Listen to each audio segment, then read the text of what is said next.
Bonsoir à tous les chassidim, talmidim, et shamaim, tous ceux qui sont, comment dire, présents pour connaître et apprendre à devenir des rabbanim.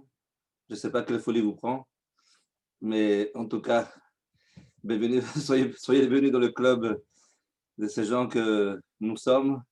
J'ai tout le monde ici à Bruxelles qu'être rabbin, ce n'est pas un métier pour un juif. C'est un métier pour des fous, mais en tout cas, je vous souhaite Hatzlacha Rabba dans votre recherche, dans votre comment dire, projet de la vie. Être un rave, ça commence à la maison, Bichlal, ce n'est pas lié avec une communauté.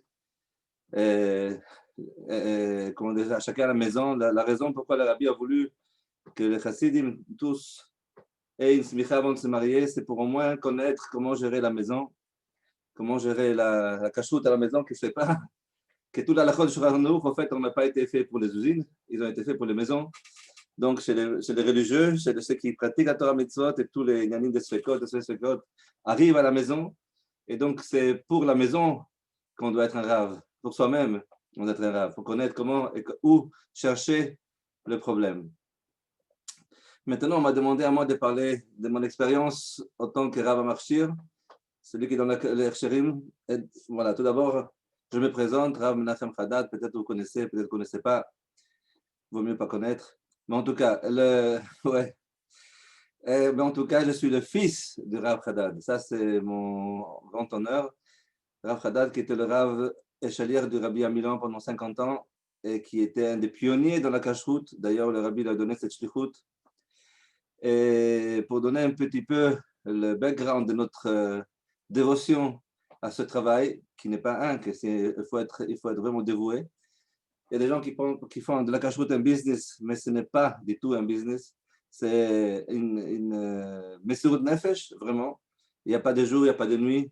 Il y a une achlayout terrible qu'on porte sur les épaules et que la peur qu'on a de le vent deux fois d'avoir fait une erreur qui est, je ne vous dis pas, ça peut vous, ça peut coûter dans la santé des fois.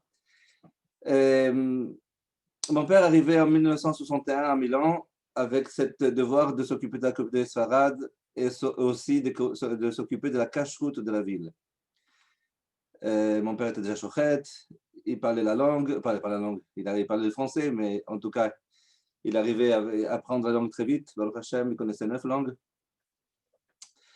Et quand il arrivait à Milan, je raconte cette histoire pour vous donner un peu l'explication de ce que ça veut dire s'occuper de la cacheroute.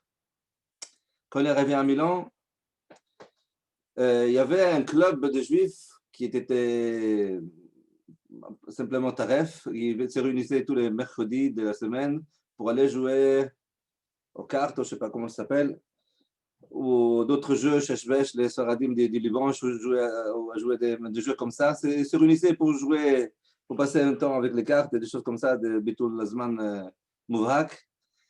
Et quand mon père est arrivé, elle leur a proposé de leur faire la cuisine cachère. La cuisine n'était pas cachère. Mon père s'est proposé, on parle de 1961-62. Je ne sais pas si vous comprenez qu'il n'y a aucun produit cachère à trouver dans les marchés. Ça n'existait pas, sur le marché cachère.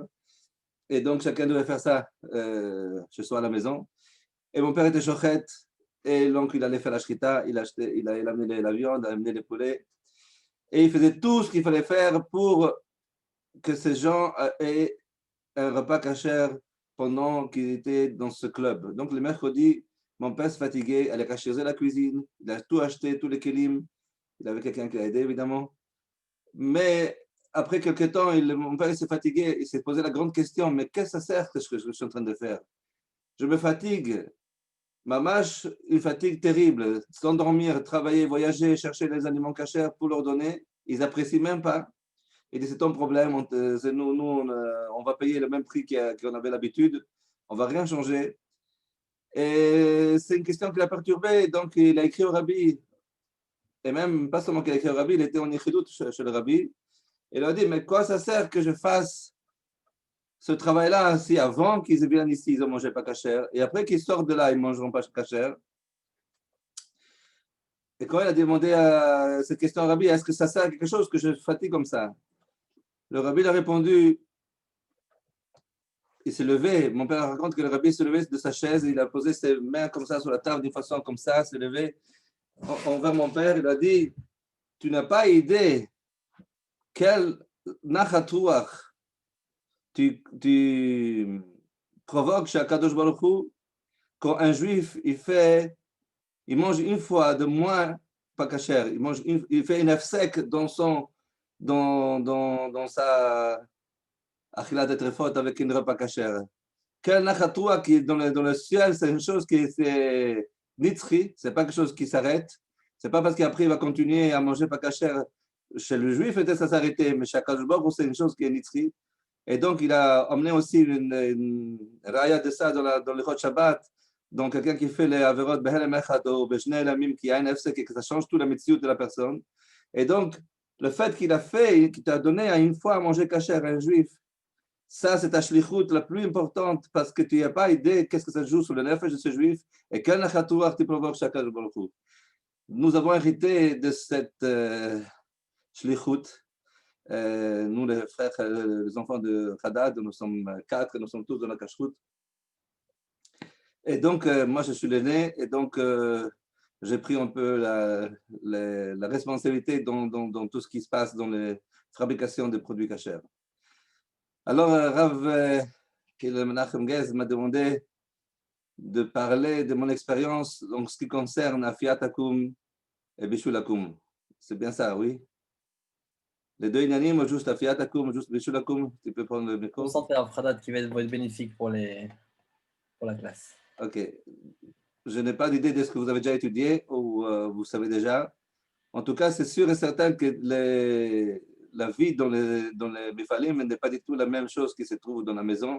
C'est un autre monde qu'il faut absolument être, on va dire, un professionnel, connaître vraiment ce qui se passe dans tous les secrets de la maison, de l'usine, et de comprendre comment ça fonctionne, comment fonctionnent les machines, comment les circuits de transport d'alimentation et comment dire, des contaminations possibles qu'il y a entre un keli et l'autre. Tout ça, il faut connaître, avoir les yeux ouverts et pas seulement entendre ce que le goy raconte, mais entendre ce que votre tête vous raconte et de ne pas vraiment croire ce que le goy raconte. Les goyim de Delachlal pensent que nous ne sommes pas, qu'ils nous font un petit tour comme des touristes. Et nous, on doit leur montrer qu'en fait, nous ne sommes pas des touristes, nous sommes des balabaïtes. Nous connaissons parfaitement leur maison, leur usine, leur travail. Et à ce moment-là, ils ont un grand kavod, un grand respect. Quand ils voient qu'ils parlent avec quelqu'un qui s'est préparé avant de venir, et pas qu'il arrive comme un cheveu dans la soupe et il veut savoir, il veut apprendre le métier. Quelque chose que normalement les gens qui vous accompagnent dans l'usine détestent. Et donc, ils vont vous raconter ce qu'ils veulent et vous n'allez pas réussir à comprendre et à voir où sont les problèmes parce qu'ils ne vont pas vous les montrer. Par contre, si vous dévancez votre interlocuteur et vous expliquez, vous demandez des questions qui sont pertinentes, qui montrent que vous connaissez la fabrication, les ingrédients qui sont utilisés, tout le reste, là, vous avez devant vous tout d'un coup quelqu'un qui vous respectera et va vous aider à faire votre travail beaucoup plus facilement. Ça, c'est une entre parenthèses. Pour comprendre comment c'est important d'abord faire le Kiddush Hashem quand on rentre dans les usines. Parce que malheureusement, il y a d'autres personnes qui peuvent arriver dans les usines et ils font exactement le contraire. Ils font détester la kashrut au goyim dans le sens qu'ils ne veulent plus travailler avec les juifs et qui disent qu'ils font beaucoup de nezek, de dommages, perdre de l'argent, perdre des produits, annuler des fabrications, faire perdre le temps, à ne pas arriver à temps à la fabrication, toutes ces choses qui peuvent vraiment mettre quelqu'un en situation d'être dégoûté de travailler avec nous. Donc d'abord, il faut connaître la halakha avant d'arriver dans l'usine, parce que connaître l'usine, connaître la fabrication, c'est une chose, mais si on ne connaît pas la halachot, comment faire, comment produire kasher, dans leur visite, rien du tout. Il faut savoir comment faire, comment fabriquer, comment travailler, quelles sont les techniques, quelles sont les solutions. Quand je me présente dans une usine, je dis toujours, je suis là pour vous donner des solutions à produire kasher. Je ne suis pas venu pour chercher des problèmes, je suis venu pour vous donner des solutions. de vous guider comment faire pour que vous puissiez fabriquer cachère et vendre dans le marché cachère quelque chose qui leur intéresse. Mais je ne suis pas là pour venir bloquer leur fabrication et mettre des problèmes. Évidemment, ça ne veut pas dire d'être méquille. Ça veut dire juste qu'on vient leur montrer que tout est faisable d'après la lacha 100%. Et donc, avoir cette siyata d'ishmaya surtout, parce que vraiment, des fois, il faut avoir cette siyata d'ishmaya. Qu'on peut croire qu'on comprend et on voit des choses après au moment qu'on fabrique, que ce n'est pas du tout comme on avait prévu, que le gars pensait que vraiment vous étiez, oui, comme un autre qui ne connaît rien, il me dit, mais les autres, ils ferment les yeux. J'ai eu ces expériences-là, comme on dit, mais les autres, ils ferment les yeux, ils ne faisaient pas attention. Je dis, mais moi, je voyais bien que j'avais acheté des lunettes, je ne peux pas fermer les yeux. Donc, c'est pas comme ça que ça se passe. Et des fois, il y a eu vraiment presque de clash, mais heureusement qu'on a signé des documents, qu'on a prévenus. Et donc, je disais, monsieur, vous avez signé un document, vous devez le respecter. Ce n'est pas moi qui ne respecte pas le contrat, c'est vous qui vous êtes en train de ne pas respecter. Et je pense que c'est vous qui vous devez mettre des excuses à moi et pas le contraire. Et les choses s'arrangent quand on a notre grand Israël devant nous, sur nous, et ne pas avoir honte et s'excuser et avoir la peur ou quoi de répression. Qu'il n'y en aura pas, il n'y aura pas parce que ça ne vaut pas la peine. Bechol Ofan, quand on parle de Béchoulet à Fiat Israël dans les usines, alors il faut comprendre, est-ce qu'on peut bien faire à Fiat Israël dans les usines? Quelle sorte de four ils utilisent? Est-ce qu'il y a des plaques sur lesquelles on pose les produits? Ça doit être des biscuits ou n'importe quel produit qui est fabriqué dans les usines. Généralement, c'est des biscuits ou bien du pain. Du pain, aujourd'hui, c'est industriel ou semi-industriel. Donc, connaître un peu comment on peut trouver les solutions pour que ça soit à Fiat Israël, d'après tous les avis, évidemment. Dans la Fiat Israël, il y a moins de Khumrot que dans Béchoul Israël, parce que dans Béchoul Israël, il y a la différence entre Sfaradim et Ashkenazim. Et quand on fait un produit qui se marque dessus, Béchoul Israël, il faut faire d'après tout le monde, on ne peut pas faire d'après seulement les Ashkenaz, il faut le faire d'après tous les déotes. Donc, il faut faire attention qu'on est aussi participant de la cuisson elle-même, et pas seulement d'avoir allumé le feu ou la chaudière ou qui fait la vapeur, parce qu'en fait, dans les usines, il n'y a pas de feu, c'est interdit. Il n'y a que de chaudière. Et ou seulement quand il y a des fours à feu pour faire de biscuits et des choses comme ça, c'est interdit que la flamme reste allumée quand le four quand l'usine se ferme ou quand le four n'est pas utilisé. Ils sont obligés d'éteindre les flammes pour des zones de sécurité. Donc, il n'y a même pas de veilleuses. Et s'il y a un fuite de gaz, ça peut tout exploser. Donc, il n'y a même pas la possibilité de mettre des veilleuses. Il faut trouver des solutions différentes. Donc, quand on va faire des biscuits cachers ou du pain cacher, il faut d'abord savoir si le four qu'on utilise, c'est un four qu'on peut l'utiliser d'après l'halakha. Un four qui était utilisé pour des produits pas cachers ou halavim, si c'est un petit four, évidemment, il faut cachériser. Et cachériser un four, c'est du grand travail. Je ne vous dis pas que je ne vous conseille pas de le faire, sauf si vraiment il n'y a pas le choix. Mais c'est un travail qui demande beaucoup d'énergie du mitzad, le rav ou le majgiach, parce qu'il faut amener à, comment ça s'appelle, l'iboun.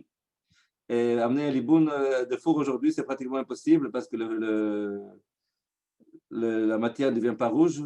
Donc, on ne pourra jamais savoir à quel moment c'est liboun. Et amener à des degrés de 400-500 degrés, sauf si c'est un four à pyrolyse, alors on n'y arrivera pas, ni avec les flammes, ni avec des gachalim, on n'arrivera pas à cette température-là.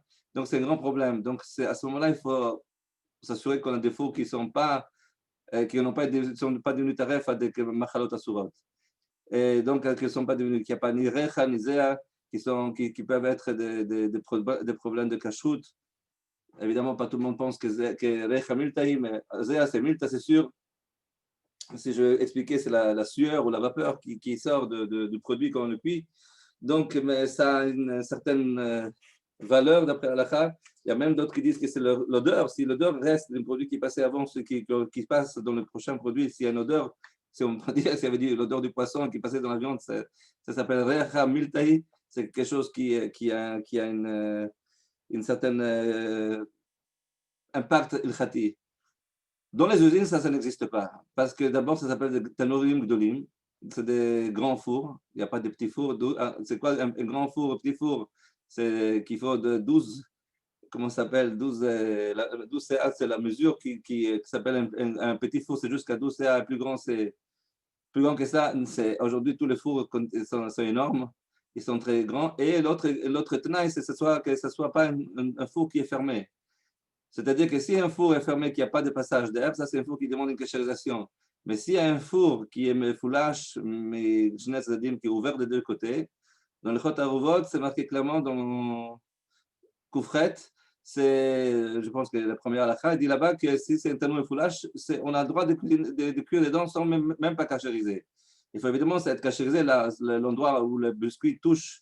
S'il y a de la graisse qu'on met sur le tapis ou sur les formes, ou c'est du téflon, des choses comme ça, il faut faire attention parce que le téflon, on ne peut pas cachériser. C'est une grande chéla si on peut cachériser du téflon, donc on ne le fait pas, étant donné qu'on n'a pas une sac qui est clair. Il faut connaître si c'est un téflon qu'on peut reteflonner ou pas. Donc, si on va faire des produits cachers, on va prendre des plaques dédiées à la cache-route ou bien les reteflonner, ça c'est aussi une possibilité. Donc, choses qui font d'habitude les usines, non pas pour la cache-route parce que ça s'abîme avec le temps, avec 6 mois. Après chaque 6 mois, ils doivent reteflonner les plaques, ils perdent leur capacité de moulage sans graisse. Donc, il faut absolument savoir que si on va faire un produit cacher, on va faire avec des nouveaux moules, ou bien on a demandé de faire un reteflonnage, ou bien des plaques qui sont dédiées au cacher, marquées et mis de côté après chaque production. Mais le four lui-même, est-ce qu'il a besoin d'être cachérisé? Dans ce cas-là, il ne faudra pas le cachériser, étant donné qu'il y a de l'air qui passe de deux côtés. Donc, tous les fours qui sont sur un tapis roulant, ils sont tous ouverts des deux côtés. Et il y a l'aspiration, il y a la ventilation intérieure, c'est tous des fours qui a cette. Ni recha, ni zéa, c'est des problèmes. Donc, ils ne demandent pas d'être cachérisé le four lui-même. Par contre, la Fiat Israël, il faut la faire. Donc, on doit allumer ces fours-là.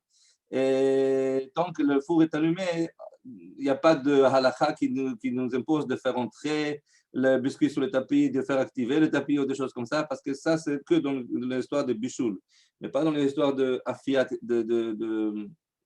comment dire, pour le pain et les biscuits.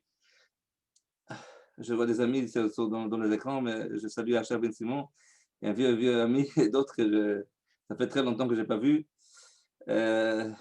Comment dire, ça fait plaisir. J'ai un bruxellois sur l'écran aussi, Sacha Zetoun, ça fait plaisir. Les Chopetti, oh, extraordinaire. Mistama, je connais la plupart de vous, mais laissez-moi le temps de me rappeler.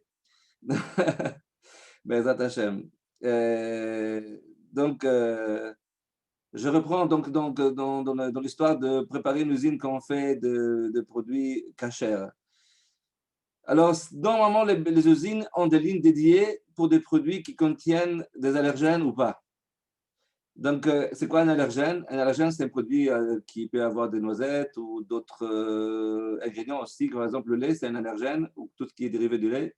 Donc, pour ne pas avoir de problème de contaminants, ils vont dédier des lignes. Sous lignes qui vont faire des allergènes, alors il y aura là-bas toutes sortes de choses, noisettes et farines différentes, gluten, et tout ce qui peut être embêtant si c'est possible de séparer une usine dans le gluten ou pas, mais ça c'est une autre histoire. Mais en tout cas, d'autres allergènes. Et parmi les allergènes les plus connus, c'est le lait. Donc, ce qui fait que quand ils ont une ligne qui est dédiée pour les non-allergènes, on est d'accord que cette ligne n'a jamais été utilisée avec un produit laitier parce que c'est contraire au standard de l'usine. Et ça, on peut vérifier évidemment avec la traçabilité de fabrication. Si quelqu'un sait comment demander, comment voir, c'est une chose qu'on peut voir. Et même si on va à l'arrière, 1 an, 2 ans, on peut voir que ça n'a jamais été utilisé avec des ingrédients qui pouvaient contenir de poudre de lait ou du beurre ou n'importe quel produit laitier. Donc, on est rassuré que cette ligne ne doit pas être cachérisée mitzad chalavakum ou mitzad d'autres ingrédients qui peuvent être problématiques. Je parle du tapis, je ne parle pas du four parce qu'encore une fois, le four on n'a pas besoin de le cachériser. Si ça arrive qu'on doit cachériser le tapis, il y a des patentes, comme on dit chez nous, comment dire, des solutions qui vont être bien avec l'halakha et qui ne vont pas trop déranger l'usine. Étant donné que l'usine a des barres de gaz pour chauffer tout le four, on va demander d'ajouter une barre de gaz à l'entrée de la ligne qui va brûler les deux côtés en bas la plaque ou le tapis qui rentre. Et ça, on va le faire d'une façon très lente parce qu'on peut ralentir le tapis. Les tapis ont des vitesses qui sont réglables. on va ralentir du tapis d'une façon que le feu brûle réellement soit le tapis, soit les plaques qui passent dessus. Donc, c'est quelque chose qui est faisable, donc quelque chose qu'on peut demander et qu'on peut placer à un moment avant de faire une fabrication cachère. On vient quelques heures à l'avance et même là, le jour avant, si c'est un dimanche, généralement on fait ça pour ne pas avoir des problèmes, que l'usine est propre et tout est convenable pour pouvoir commencer une production cachère. On commence toujours après le week-end, toutes les usines, normalement, font un nettoyage en profondeur pendant les week-ends. Ils ont des équipes qui viennent de compagnies spécialisées pour nettoyer les usines. Je ne vous dis pas comment ils travaillent. Je vis ça de mes propres yeux. C'est vraiment, il faut être, comment dire, être équipé convenablement, sinon tu ne peux pas rentrer dans l'usine, ça brûle, c'est irrespirable. Donc, c'est vraiment des produits qui sont pogem, c'est évident. Donc, on a cet avantage d'avoir l'usine propre, surtout qui était lavée avec des produits qui sont corrosifs et qui, donc, quelque part, permettent au kélim d'être cachérisé facilement. Ça, c'est pour la préparation de l'usine. Alors, on a cette possibilité de mettre cette barre de feu pour pouvoir brûler le tapis avant, si c'est sous le tapis, il y avait des ingrédients pas cachers, ou bien dans le cas où il n'y avait pas de produits cachers, ce n'est pas nécessaire. On doit juste venir allumer et faire l'allumage, s'assurer que la température arrive à terme. Et puis, on n'a plus besoin de rester à côté, et donc, sauf si on a un problème d'autres contaminants qui peut-être se trompent entre l'une et l'autre. Ça ne peut pas arriver. Mais en tout cas, s'il y a des productions qui ne sont pas cachères, alors là, il faut rester proche et s'assurer que c'est des choses comme ça qui n'arrivent pas. Ou bien, pendant qu'on fait la fabrication, on demande que ce jour-là, on ne fait que des productions cachères et c'est tout. Et c'est des choses qu'on peut demander si le volume est assez important. Ça, c'est donc, comme prépare une usine pour la Fiat Israël. Maintenant, ça, c'est pour les fours qui sont sous le tapis. Il y a des fours qui sont rotatifs ou des fours où il y a des chariots qui rentrent dans le four. Et donc là, il faudra préparer les chariots. On parle toujours des grands fours et qui sont toujours à air pulsé. Et donc, il y a le problème de Rechav et Zéa ne sont pas présents. Mais par contre, il doit être propre, vraiment propre. Il n'y a aucune mamachoute de quoi que ce soit dans le four. Donc, il faut venir ou avec un chalumeau pour brûler tout ce qui est possible par terre, ou sur le côté, sous le mur. On parle de chariots qui ne touchent pas les fanotes. Hein. C'est des chariots qui rentrent au milieu et qui tournent sur une plaque tournante ou soit accrochés à un crochet qui tourne, mais ils ne touchent pas les parois, parce que là, c'est notre din. Et c'est beaucoup plus compliqué si c'est un four qui est pas assez grand. Et donc, c'est pas simple. Donc, mais on parle donc des chariots qu'on va dédier, encore une fois, on va cachériser les chariots. On va les cachériser avec les chalumeaux parce que ça rend le four, ça rend comme chez Baesh, Yavi au Baesh. Donc, on doit cachériser avec mais pas un liboum chamour, simplement un liboum cal, étant donné qu'il n'y a aucune mamachoute dessus, parce que aussi, ça n'a pas touché ça touche pas les parois du four. Donc, dans ces fours-là, évidemment, ce qu'on doit faire, c'est de s'assurer que vraiment c'est propre. Parce que dans les grands fours qui sont longs 30-40 mètres de longueur, vous n'allez pas rentrer dedans, personne ne peut rentrer dedans pour voir. Mais étant donné qu'ils sont si grands et si ventilés, on va proposer des chélotes, mais dans les fours qui sont fermés et qu'il n'y a pas, il y a juste une ventilation peut-être à l'intérieur ou peut-être une sortie ou peut-être il faut faire des comptes pour maintenir la porte que ça soit ouverte, des choses comme ça. Ça demande que le four soit propre, vraiment propre, et on leur demande de le faire comme si c'était neuf et de venir le nettoyer avec des massir Schumann, comment ça s'appelle en Israël, Schumannite. Mais en Europe, il y a des produits qui sont aussi puissants, mais industriellement, dans l'industrie, c'est encore plus puissant qu'on peut trouver dans le marché. Donc, pour nettoyer ces fours-là, c'est obligatoire pour les produits cachers, évidemment. Donc maintenant, si on va faire du pain c'est cachère, on parle du pain cachère, évidemment, avec tout est prévu, les farines et les ingrédients sont cachers. Et on ne va pas vraiment rester là-bas, allumer les fours chaque semaine. Qu'est-ce qu'on peut faire? Alors, si c'est des fours avec des pierres réfractaires, c'est-à-dire que le sol du four, on pose sous le sol du four le pain, directement sur le sol. Ces fours-là, généralement, une fois qu'ils sont allumés une fois, on n'a plus besoin de les allumer, sauf si vraiment il y a un accident, et parce que la température du four reste élevée, même après 3-4 jours qu'ils ne sont pas allumés. Par expérience, un four qui était éteint un vendredi, qui est rallumé un lundi, on arrive, il est déjà à 110 degrés avant même de l'allumer, parce qu'il a maintenu la chaleur depuis le week-end, étant donné que la pierre, elle absorbe elle garde la chaleur à l'intérieur, une telle force que c'est vraiment pas nécessaire de venir allumer. Ça, Inch'Allah, est-ce qu'on doit vraiment rallumer? Est-ce que ça suffit? Et si le gars, puis après, il était éteint, il vient, il rallume. Est-ce que dans le cas de Afia, c'est valable? Eh oui, c'est valable. Si la première chaleur que tu as allumée, toi, ça permet que maintenant le four il est encore chaud, il reste chaud. Et donc, le gars, il a un avantage que le four était chaud par le fait que toi-même tu as allumé. Il doit chauffer beaucoup moins. Et donc, c'est comme si tu étais au zéro, c'est comme si tu as donné un peu de temps, tu l'as aidé à arriver à température plus facilement par le fait que tu avais déjà allumé avant. Ce n'est pas nécessaire, dans le cas de la Fiat Israël, je parle, de revenir allumer, ce qui n'est pas valable dans la Bichoul d'Israël. Ça, il faut vraiment allumer. Et pour faire d'après le BTSF, il faut faire la péoula de la cuisson, de ramener, de mettre la marmite sur le feu ou dans d'autres cas, d'activer le mélangeur si c'est des cuiseurs à vapeur. Donc, je ne vais pas rentrer dans la question si vapeur, ça s'appelle bichoul ou pas, bichoul au cours dans les usines, parce qu'aujourd'hui, on est mahmir, dommage. Mais en tout cas, c'est comme ça. Donc, si je veux dire que quelqu'un va dire, mais c'est marqué dans Shulchan que seulement c'est avec le Hesh, que ça s'appelle Bishul Goïm, et si c'est fait avec la vapeur ou de Ishun, on sait très bien que c'est pas Bishul, ou bien Kavouj, comment ça s'appelle, c'est pas Malouach, des choses comme ça qui rend le produit cuit. On ne va pas appeler ça, c'est pas Bishul Akum, c'est pas Bishul Goïm. Mais si on va dire qu'on n'a pas fait allumer, on n'a pas allumé la chaudière, on n'a pas fait le travail comme si c'était dans une cuisine à la maison, alors effectivement, c'est un grand problème dans le monde de la cachoute aujourd'hui où on va vous regarder comme un mekil, comme un kash bekalim.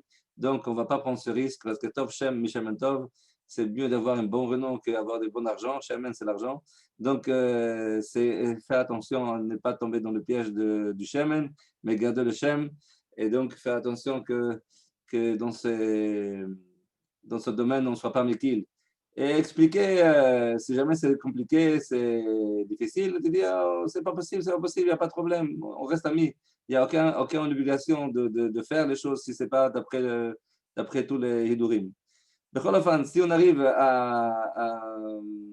dans des fours où, par contre, je parle de fours à pita, qu'on peut faire des pitotes, ou de fours qu'on utilise rarement une fois, deux fois par semaine et qui ne sont pas avec les pierres réfractaires, comme je disais au début, quelle est la solution pour avoir tout le temps du Afia d'Israël sans devoir revenir dans les usines qui sont à grande distance, juste pour faire une péoula d'allumer et partir à la maison? Alors, il y a des solutions à ça. On peut mettre dans le four, étant donné qu'on n'a pas le droit d'avoir du gaz allumé pendant que le four était éteint, donc on ne peut pas parler de mettre de veilleuse ni de rafraîchissement comme ça, mais on peut mettre par contre des corps chauffants, des résistances qui s'allument avec un thermostat. On peut placer dans nos deux, trois points stratégiques dans le four à l'intérieur des résistances électriques qui vont être démarrées à partir que le four atteint 50 degrés. Parce que tant que c'est 50 degrés, c'est encore chaud, moins que c'est toujours Yad Soledet, d'après tout le monde. 45, on peut dire, c'est d'après la plupart des avis, mais pour ne pas arriver à un safek, on demande que ça soit à 50 degrés. Et dès que la température du four atteint 50 degrés, le thermostat s'allume et les corps électriques s'allument et il maintient le four à une température qui permettra d'avoir Afiat Israël tout le temps, même quand le four il a été complètement éteint.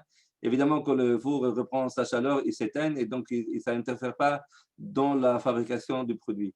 Il y a d'autres systèmes comme allumer les fours à distance via le téléphone, le GSM ou via l'ordinateur. C'est évidemment une chose qu'il faut demander à des techniciens de placer, mais c'est une chose qu'on fait dans des usines qui sont vraiment loin et difficiles à atteindre. Ça demande beaucoup d'heures de travail, de voyage. Donc à ce moment-là, on peut mettre des déclencheurs qui vont avec un code que vous avez vous-même choisi, vous téléphonez, et vous mettez une puce comment ça s'appelle, une carte SIM dans l'ordinateur qui allume le four. Les fours qui sont modernes sont tous gérés par ordinateur. Ils sont plus gérés, ils sont gérés par le bureau, ils s'allument par le bureau, par l'ordinateur, ils sont plus allumés comme avant, qu'il faut aller appuyer, attendre que ça allume, et tous les travaux difficiles. Ils existent encore, hein, je vous dirais que c'est pas, une chose qui c'est partout, mais dans les fours, dans les maisons, dans les fabrications modernes, aujourd'hui, c'est tout géré par ordinateur. Il n'y a presque personne qui se balade là où il y a les fours. Donc, on peut faire ça à distance. Il n'y a qu'une différence. C'est que je fais constamment quand on fait des frites, on le fait via, comment ça s'appelle, euh, on peut connecter un ordinateur à l'autre, des bureaux à distance, voilà, je cherchais le mot. Et donc, on se connecte sur l'ordinateur de l'usine et nous, on prend le contrôle de la fabrication via notre ordinateur à la maison et on peut l'allumer nous-mêmes et faire activer les tapis pour que ça soit Béchou Israël d'après les Sfaradim, on parle de frites. Donc, on le fait directement de la maison et on peut suivre exactement la température de l'huile, la quantité de combien d'huile, d'où ça vient, l'huile, de quel silo, tout, on peut voir par l'ordinateur. Il ne faut pas être vraiment sur place, ça ne changerait absolument rien parce que tu aurais fait identiquement la même chose sur l'ordinateur là-bas sur place. Ce n'est pas que tu aurais fait une péoulade dans la machine, tu aurais fait exactement la même chose dans l'usine. Donc, on peut faire ça si on crée la confiance avec l'usine, qu'on sait très bien qu'on n'a pas d'autre intérêt que faire la production cachère. Et ça, c'est des choses qu'on trouve des solutions facilement, ça dit facilement. Il faut simplement expliquer pour eux, c'est mieux. Ça coûtera moins cher pour eux, ça, je ne viens pas à l'usine, je ne vous embête pas, je ne dois pas rentrer, je ne dois pas avoir d'autorisation, on peut faire ça par la maison. Et généralement, ils sont d'accord de vous donner l'accès, même que normalement, ils ont très peur à l'accès à l'extérieur dans leur ordinateur pour des raisons de sécurité, comment dire, industrielle. Qu'est-ce qui se passe des fois? On a des surprises. Il se fait qu'une fois, je suis parti fabriquer des vol-au-vent. Je ne sais pas comment ça s'appelle ça, les vol-au-vent, les vidés, comme on dit en Belgique. C'est comme ça, hein, Sacha? Ça s'appelle les vidés, le vol-au-vent, je ne sais pas comment on dit. Ah, il ne connaît pas. Ce n'est pas un vrai Belge. Donc, on était dans cette usine-là, donc on fait la pâte, elle contient beaucoup de graisse, beaucoup de margarine. Et je ne dis pas que c'est bon pour la santé, mais apparemment c'est bon pour le palais. Donc, on était dans cette usine où il y a vraiment des rabbanim, chashuvim, qui faisaient des productions cachères avant moi. Je ne suis pas le premier qui est arrivé là, mais seulement que par rapport à un client israélien, ça devait être moi, parce que comme ça marchait d'après la Rabbanout Rachid. Ne demandez pas les questions pourquoi la Rabbanout Rachid a des règles farfelues, je ne pourrais pas répondre pour vous. Pour eux, c'est vraiment quelque chose de très compliqué. Mais en tout cas, c'est sûr et certain que c'était la raison pourquoi je suis arrivé dans cette usine, malgré qu'il y avait d'autres rabbaniotes qui ont déjà fabriqué sur place, mais qui n'étaient pas autorisés à fabriquer en Belgique pour envoyer en Israël. Donc, la Rabbanout a demandé que je rentre là-bas pour faire cette production-là. Je suis venu avec deux mashgichim pour commencer à nettoyer l'usine, cachériser, etc., tout le travail. Et après, quand j'arrive à la production, je vois que le tapis, c'était pas un tapis, c'est un tapis qui transporte juste la pâte qui est crue encore, pas encore, on n'est pas dans la cuisson. Donc ce tapis-là, il était toujours gras. Je dis, mais c'est pas nettoyé. Ah non, on a nettoyé, on a fait venir tout ça. Je dis, écoutez, mettez vos doigts sur le tapis et vous avez la graisse de la main. Il y a quelque chose qui ne va pas. On nettoie, on recommence, on refait, on perd une heure, on fait venir des spécialistes de nettoyage. Rien à faire, la graisse se trouve tout le temps sous le tapis. J'ai dit, on doit commencer à démonter.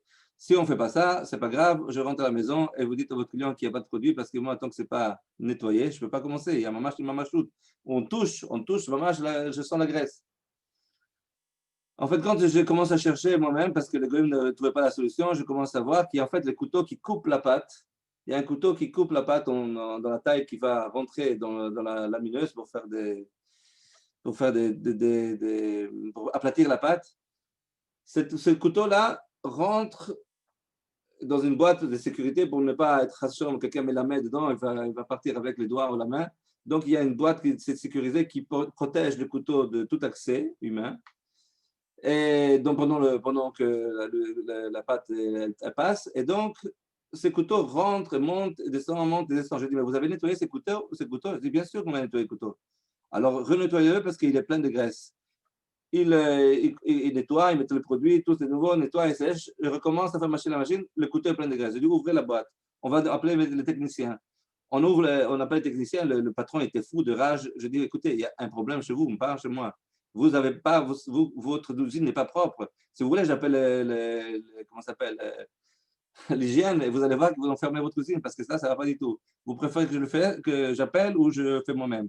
Faites-vous. Donc, j'appelle le technicien, vient, démonte l'appareil. Alors, ce qu'on a découvert dedans, c'était, comment dire, un linceau. Il y avait des vers, de la graisse qui a pourri, devenue verte. Il y avait toutes sortes d'êtres vivants qui bougeaient, que je n'ai jamais vu de ma vie. Mais c'est-à-dire ça, que chez le goy, ce couteau qui rentre à l'intérieur, ils n'ont jamais démonté la boîte à l'intérieur où la graisse qui prend pendant qu'il coupe la pâte, il remonte, quand il redescend, elle est grattée sur les côtés, donc elle reste à l'intérieur. C'était plein de cette pourrite moisive, ça se sentait une odeur abominable. Et j'ai dit, monsieur, qu'est-ce qu'on fait? Vous ne dites pas qu'il a fermé l'usine ce jour-là. Pachout, il a fermé l'usine. Il a fait démonter toutes les machines. Et ça, c'est parce qu'on est, on est très attentif aux détails. On doit être attentif aux détails. Parce qu'on ne peut pas dire, ah, c'est propre, oui, c'est bon, on y va, on commence. C'est impossible. Et je ne dis pas ça pour critiquer Chas Shalom, parce qu'il y avait d'autres qui sont passés avant. C'est des choses qu'on ne pouvait pas peut-être facilement trouver. Mais tant qu'on est né dans la cache-route, parce que je suis né dans la cache-route, je ne suis pas rentré dans la cache-route, j'allais quand j'étais enfant déjà avec mon père dans les usines. Et quand on est né dans la cache-route, on a une certaine expérience qui nous fait, qui nous met comment dire, en garde à des choses qu'on ne peut pas imaginer normalement. Ça, c'est un exemple comment dire, Siyata Dishmaya. Il faut avoir ça, il faut avoir Siyata Dishmaya. Il faut rentrer dans l'usine avant que tu rentres et dis-moi, Akash Baruch Hu, s'il te plaît, aide-moi à que je puisse faire mon travail convenablement, parce que moi, tout sans toi, je ne suis rien. Et j'ai la chikra devant moi, j'ai peut-être des choses que j'oublie et que je ne vois pas, et qui ne me montrent pas. Montre-moi tout ce que je dois voir. Une filade dans le cœur que tu fais avant de rentrer dans l'usine. Et un des grands avantages, étant donné qu'on habite en Afrique du Nord, ici, et en Belgique, c'est l'Afrique du Nord, je ne sais pas si vous connaissez, c'est le Maghreb. Je ne sais pas comment en France, ça doit être à peu près la même chose, mais en tout cas, on est en Afrique du Nord. Donc, la plupart des travailleurs dans les usines parlent entre eux la langue, la première langue parlée en Belgique, donc l'arabe. Donc, Baruch Hashem, je connais l'arabe vu que je suis le fils de famille marocaine. Et c'était une langue que eux, comme ils voient, ils ne pensent pas que je parle, effectivement. Et donc, quand ils commencent à parler entre eux, et j'entends comment ils parlent, et comment ils rigolent, et comment ils essaient de cacher des choses, et voilà. Moi, je fais semblant de rien. Plus qu'Akash Baruch Hu m'a donné la possibilité de comprendre cette langue, je fais semblant de rien, je viens, j'approche, bonjour, comment allez-vous, tout ça. Et puis, j'ai demandé ça, comment vous faites, ce que, évidemment, j'avais entendu tout à l'heure de leurs paroles, et ils ne savent plus où se mettre parce qu'évidemment, ils ont compris que, non, pas compris que j'ai compris, je ne dirais pas que je comprends la langue, jamais de la vie, mais en tout cas, ils ont compris qu'avec moi, on ne peut pas cacher les choses. Ils disent, ah oui, c'est vrai, on a oublié, on fait, par exemple, quand on fait dans des usines, qu'on fait allez, de la poissonnerie, alors ils te disent, non, non, on fait que 100% du saumon, des fois détruite, il n'y a que ça, il n'y a que ça. Et puis, tu entends qu'il dit, cache les boîtes là-bas, cache les en arabe. Donc, le rabbin il va venir, il va voir ça. Et donc, il ne faut pas qu'il le voie. Donc, et moi, je dis, je peux rentrer dans cette pièce-là, je peux rentrer dans ce frigo, vous pouvez ouvrir. Ah non, non, on ne peut pas ouvrir. Ah ben si on ne peut pas ouvrir, alors je ne peux pas donner la cache-route, je vous remercie. Ah non, j'avais appelé le directeur qualité, je dis, on ne peut pas rentrer dans cette pièce. Je fais vraiment le tamim comme si c'était une chose que je n'ai pas réalisé qu'il y a un problème. Évidemment, je ne donne pas la cache-route à partir du moment qu'on essaie d'être malin. Eh bien, un jour, je me suis aperçu, d'un jour, je ne pourrais pas peut-être m'apercevoir. Donc, il y a tout de suite une alarme qui me dit, ne rentre pas ici, ne fais pas ton travail, tu remercies, tu en vas, et shalom à Israël. C'est comme ça qu'il faut voir les choses dans le monde je ne sais pas quelle heure il est, est-ce que je parlais de trop peut-être? Donc, dans le monde de la cache-route, il faut être attentif. Et donc, dans les nanim de Bichoul, encore plus, parce qu'il faut savoir est-ce que c'est quelque chose qui me chayav Bichoul, pas. Tous les dinim de Bichoul sont très compliqués. Quelle chose qu'on a besoin vraiment Bichoul Israël, qu'est-ce qu'on n'a pas besoin Bichoul Israël. Et encore une fois, là, il y a plein de livres, chacun dit le contraire de l'autre.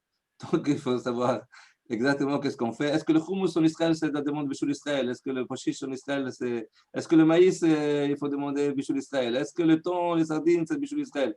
Alors, aujourd'hui, il n'y a personne qui va te dire que non, il ne faut pas, parce que Shalom, il va te regarder comme un mekil. Mais je ne sais pas pourquoi, jusqu'à, on va dire, 10-15 ans, dans le monde que j'ai connu, le temps, tu n'as demandé jamais d'être bichou d'Israël. Le maïs, c'était Machal Behemoth. Pour moi, ça reste, parce qu'on est des Behemoth.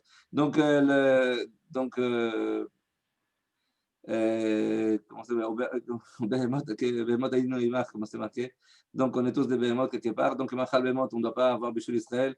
Mais non, c'est juste je parle de moi-même, pas de vous, Chas Shalom. Donc, l'histoire, c'est qu'il faut vraiment connaître les détails. Parce qu'on peut arriver dans une usine qui fait des légumes surgelés. Un légume surgelé, tu as l'impression que c'est un légume qui est cru. En fait, ce n'est pas cru. Il a été blanchi pour des raisons bactériologiques. Donc, on fait passer dans de l'eau très chaude. Ça dépend du temps, combien de temps il faut passer pour éviter que le problème bactériologique se développe. Donc, ils vont faire passer les légumes dans des douches d'eau chaude ou bien dans des bains d'eau chaude. Tout dépend des machines qu'ils ont. Aujourd'hui, c'est la chose la plus courante, c'est les douches. Mais ça dépend aussi le temps que ça passe. Mais est-ce qu'après ça, est-ce qu'il a été michtané? Est-ce que ce légume, il a changé d'aspect, il a changé de goût, il est différent, on peut le manger, c'était, je ne sais pas, une courgette qui passe dans la qualité, est-ce qu'elle est mangeable après ou pas, ou d'autres produits, sans oublier les problèmes des oignons, de l'ail, des œufs qui sont avec la linat laila. Je ne sais pas si vous avez déjà entendu ce concept qui demande beaucoup d'attention, comment on va préparer des produits qui contiennent des oignons ou de l'ail ou des œufs, que ça aussi, il faut faire, il y a des solutions évidemment à ça. On a des façons comment préparer pour avoir des œufs cachers, qu'il n'y a pas de problème. On ajoutera du sel ou du sucre, ça dépend pour la finalité. Et la même chose pour les oignons, on les badigeonnera de l'huile ou bien de l'eau salée, mais il faut que le goût soit ressenti, sinon ça ne sert à rien. Et la même chose pour l'ail, ou bien pour l'ail, on va essayer de ne pas couper la fin, garder un peu le bout de l'ail qui soit encore avec la peau. Et là, c'est une chose on peut évidemment demander à l'usine de régler comment dire, qu'on épluche, que ça ne coupe pas tout l'ail, mais ça laisse le bout naturel, sans que ça a été épluché. Donc, on ne rentre pas dans les problèmes de l'inat laila. Mais en tout cas, il y a dans toutes sortes d'inim qu'il faut connaître. Quand on rentre dans une usine, avant même de rentrer dans les portes de l'usine, il faut étudier qu'est-ce qu'on va faire dans cet établissement, comment la technique, il faut chercher, renseignez-vous ou par l'expérience, vous savez déjà comment ils fonctionnent, comment ils cuisinent. Parce que des fois, les mêmes kelim peuvent être utilisés pour quelque chose qui est absolument cachère, et puis le lendemain, c'est pour quelque chose qui est taref. Donc, il faut faire attention à la cachérisation de ces kelim, il y a des façons de cachériser. Donc, connaître les techniques de cachérisation, mais c'est des fois que ça ne sert à rien, parce que si on cachérise avec la vapeur qui fait le circuit de l'usine, elle rentre dans un kelim, va dans l'autre, nous, on ne le voit pas, mais il y a des tuyaux qui passent en dessous et qui cachent en fait la finalité de cette. Ça rend un qualité pour aller cachériser un colis qui va être cachère, ça ne va jamais être cachère si on ne connaît pas le circuit et comment ça fonctionne, la distribution de la vapeur dans l'usine. Donc, il faut rentrer depuis le shoresh dans l'usine et connaître et comprendre exactement comment chaque ustensile est chauffé et la distribution de la chaleur, comment elle est faite. Est-ce qu'il y a du retour de l'eau de la condensation? Est-ce qu'il retourne dans la chaudière? Dans ce cas, quel produit on met dans la chaudière pour voir si c'est poghem ou pas poghem? Donc, il y a beaucoup de détails qu'il faut connaître, même avant de faire le bichou d'Israël comme il se doit. Il faut savoir si on fait le pire, c'est-à-dire qu'on cachérise avec de l'eau taref. Donc, c'est quelque chose qu'il faut faire très attention. Donc, dans toutes ces choses-là, évidemment, il faut beaucoup de cette Shmaya, il faut connaître, il faut s'instruire. Et je vous souhaite Hatzlacha. Je pense que j'ai parlé de tout. Merci beaucoup, Alfred. Merci beaucoup pour les